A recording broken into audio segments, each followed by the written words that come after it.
Right, hey guys, welcome to another scorching day on Teesside, Costa Del. So we've got another game tonight, Rochdale. Again, we talked about this the other day, kind of friendlies, what can they really bring for your season? Well, it's fitness, first and foremost, I guess. And obviously the other thing is giving your sort of team the chance to play together and so that you start the season on a, hit the ground running, if you like. So Rochdale, from what we gather, he's going to play kind of an under-23 team tonight. He's going to give everybody that hasn't really started in the last couple of friendlies a bit of a run out tonight. So I don't really know what that leaves us with, because as we know, we're kind of threadbare with the squad at the moment. As we touched upon last night when we did the Monday night show, if you guys were tuning in, we were talking about sort of mistakes that we seem to be making and people not seeming to gel in, and obviously the transfer window, which is quite a big concern for us as Borough fans. I think pretty much in the way the scales are balanced right now, I guess that either he's not wanting to give him the money to spend because of the kind of debacle that we had last season where we give him all the money and we just kind of didn't fit a team together, and majority of those players whether he was shipped out when Pulis came in or just didn't really get a game. So is Pulis suffering from last season with Monk? Well, I'd like to think not, because Gibson knows this is a new manager with new ideas, so he should be backing him. You can't just, you basically, for me, you can't blame last season's transfers and say, well, this season you aren't getting money because the last guy made mistakes. That's part of the reason why the guy went. So, fresh start, fresh slate.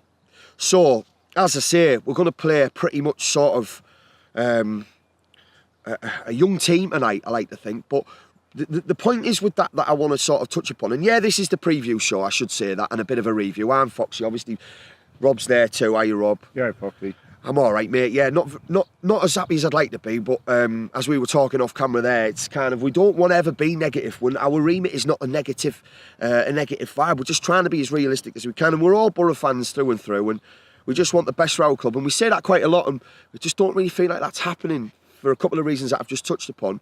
But it's nothing really to preview tonight. I mean, they're another League One team. We seem to be playing a lot of teams in lower leagues. Again, as a sort of as a setup for friendlies, I don't think there's any problem with playing teams that are lower than you if they're going to play a strong team, because it means you've really got to work hard and sort of earn your fitness.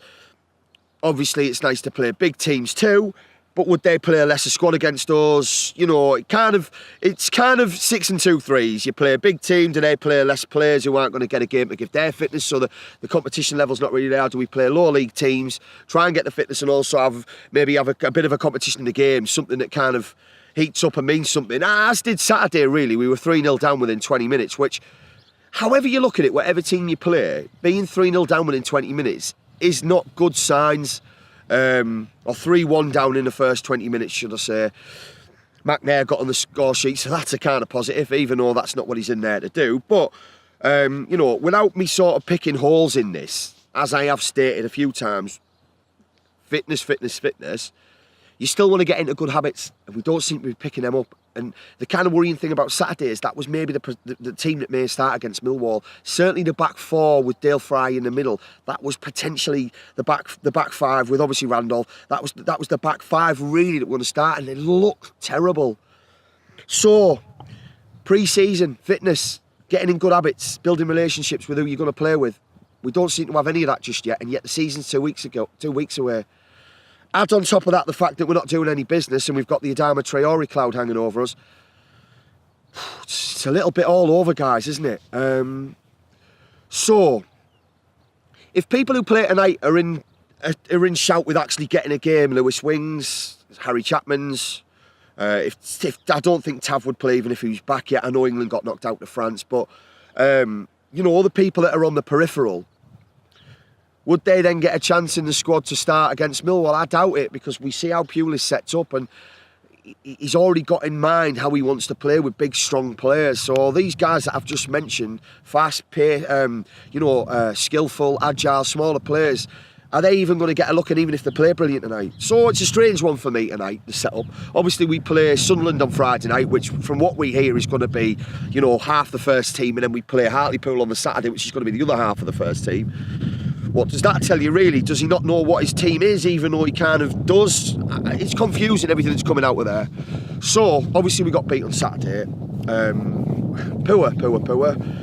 Tonight, Well, really, based on what I've just said with the team that we're going to put out, Rochdale are going to play a pretty decent squad. They've got a real talented player in that team called Daniel Asgard. He's only 17-year-old. He made his debut for them last year. I think it was in the Checker Trade Trophy. It changes every year, that, Rob, doesn't it? I don't know what it is, but I think it's the Checker Trade Trophy, guys. Made his debut last year. Youngest ever player to play for Rochdale. And I'm not really going to get too anal about players playing for them because it's not a competitive game in the respect of it being a league game. But he's one player that I've mentioned because he's one to look out for.